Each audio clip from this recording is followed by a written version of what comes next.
What's going on, guys? It's me, CJ. You already know what this is. We have a hell of a chapter to get into this week. Let's just jump right into it.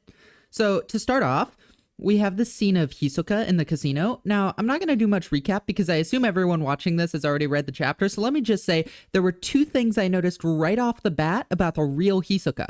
For starters, he's playing a poker variant called Go to Heaven, which, that's a bad sign. Is it a bad sign for him or for the spiders, though? I mean, it seems like a bad sign for him on the face of it, but I want to say that generally throughout the series, Hisoka has sort of taken on the symbolic role of like the embodiment of death, so I don't quite know what to make of it yet, but it's very appropriate. Anyway, something else I noticed is his poker hand. We have this full page art of Hisoka showing off a poker hand, and like there's not a single 4 card in there. I mention this because 4 is Hisoka's number. I talked about it a bit more in my other video, but he's examinee number 44 and Phantom Troop member number 4, and 4 means death. And also in the manga, Togashi likes to draw him holding a number 4 playing card. It's not a thing as much in the anime, but I'll show some panels on the screen right now. Anyway, since 4 symbolizes death and his poker hand doesn't have any 4s in it, that's super unusual. It makes me think he's not going to be dealing death anytime soon. Like he says with his sex metaphor stuff, he's just going to play with himself for a bit. And I think he's doing this because he hopes to run the Phantom Troop ragged. After his fight with Chrollo, he said he's no longer going to fight his prey on their own terms, and I think that's exactly what he's doing here. He knows he's pissed off the whole troop, and he knows they start shit wherever they go, so now that they're all like fired up and ready to fight, he's just gonna leave them alone for a bit. And it's kind of working. I mean, the spiders are already getting caught up with the Haole, and they might just lose a member there. If Hisoka just chills for a bit after going after them, he'll be in a much better position than if he engages with them right now. Anyway, before I move on, I just want to say that Hisoka's little internal monologue about only wanting one opponent and seeing them as like a sexual partner was really interesting and also chilling. I love it so much, especially how he says, "I'm perfectly vanilla." I can't tell if that's him being sarcastic in his own internal monologue or if he in some way genuinely believes that. Anyway, yeah, I think Hisoka chilling is the right move for him for now.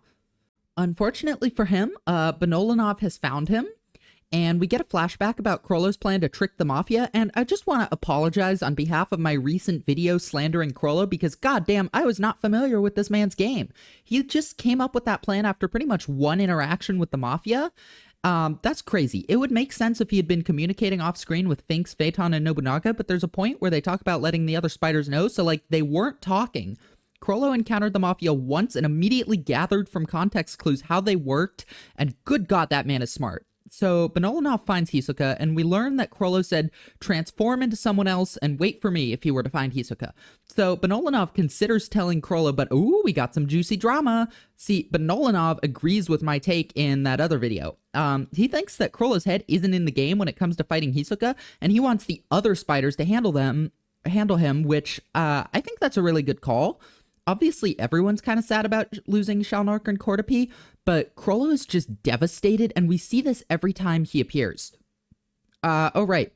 I skipped right over Benolanov's ability. Not too much to say here, but it's another reminder that every member of the Phantom Troop is truly elite when it comes to Nen. This is a disguise ability with really light restrictions, and Benolanov has that on top of one of the most devastating destructive abilities we've seen in all of Hunter x Hunter. He's like 2 completely different Nen users in one. It's kind of insane. It's also really clever the way he knocked out Lynch, killed her, and then disguised as her to Zakuro. From a metatextual perspective, I'm kind of annoyed that Lynch is dead, but come on. Her ability is to get a straight answer out of people, and Togashi was not going to let us have that in this arc. No way in hell. Anyway, we have really interesting line. Benolanov says he knows why Chrollo left the number 9 spot vacant, and I have to say, I do not know what that could be.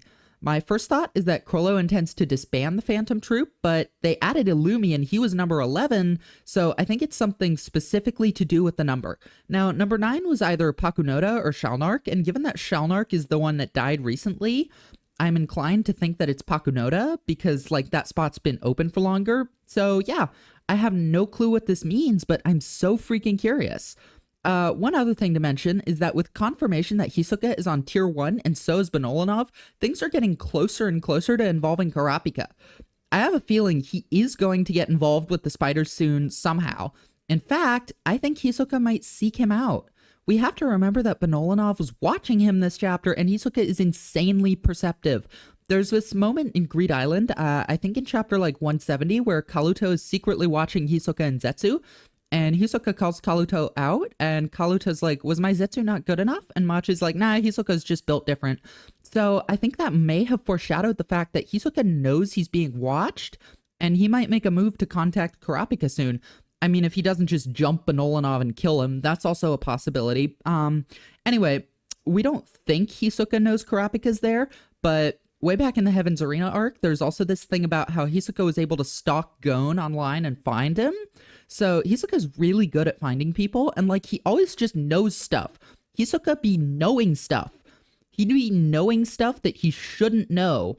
So it wouldn't surprise me at all if sometime soon Hisoka goes to Kurapika and lets him know that the spiders are here, and that's just going to make this whole arc so much more complicated. So moving on, we have this little segment about the brutal killing of this random-ass rich guy, and that seems totally unconnected to everything except that Chrollo thinks to himself that, this guy isn't really a philanthropist, you know? He's like, those media sheep will believe anything. And you might think that's just Chrollo being his usual edgy self, but guess what? We actually do know this guy, who this guy is. If you want to have your mind blown, take a good look at this guy's face, and then go reread the last page of chapter 396. Or maybe don't do that, because I'll just put them both up on the screen for you. Do you see it? This is one of the guys in the car of people who killed Sarasa. So that answers whether or not the Phantom Troop ever found her killers, and we also learn that this was 10 years ago. They killed him 10 years ago, and it makes me want to know what happened since then. What turned them into the brutal and depraved people they are today? Were they already, like, set on that path of corruption? Or did something else happen? Yeah, like, what did they do after they got revenge? Because I think it was 3 years after that the Kurta clan massacre happened. Like, how did they go from hunting down bad guys to massacring the Kurta clan in 3 years? And it's not like we necessarily need this information given. I think Togashi's left us enough context clues to, like, speculate, but I still, like, want to see what happened for sure so badly. So I desperately hope we get another Phantom Troop flashback. And I just want to say that with the fact that this guy ran a charity for underprivileged children, and the way Togashi drew him to look like Jeffrey Epstein, I mean, you see it too, right? That guy's Jeffrey Epstein. Ugh, yeah, it just makes my skin crawl. So let's move on. So the way the Phantom Troop, mostly Nobunaga, talk about the Heili here is really interesting to me. They're talking about how if the group's modus operandi completely changes, can it really be called the same troop? And I can't help but think about the Phantom Troop themselves here. They've changed so much from what their original mission was, so it's like, can they really be called the Phantom Troop? Like, the Phantom Troop was originally a gang of voice actors, and then they became some of the most brutal killers on the planet. It's like another little way the spiders and the Heili foil each other and keep getting compared to each other, and I'm really interested in the significance of it all, and I can't wait to see what Togashi's cooking with that. To add to it, Nobunaga also talks about how the spiders and the Heili operate in similar ways, and like, I'm telling you, this man is drawing parallels for a reason. I don't know what that reason is yet, but Togashi keeps doing it. But that's actually something I was thinking of making a video on. I mean, the way the Heili and the spiders foil each other in all these cool and interesting different ways. So let me know in the comments if you want to see that at some point. Back to the chapter, Nobunaga intuits the mechanics of contagion very easily, which is another cool showing of how experienced with Nen the spiders are. And we get this little bit of dialogue from Kenny Wang that suggests him knowing about some joker up Morena's sleeve. And on the face of it, this seems to imply that Wang and Morena are working together, but I don't think that's the case. He and Tajao, Tajao's the mustache guy, might fully know what Morena is trying to do and just pretend not to. Because remember, they're hoping that Morena and the spiders like take each other out, and they don't want to help the spiders too much because then it'll become a clean sweep and nobody will take out the spiders. So I really think this is a classic Togashi fake out.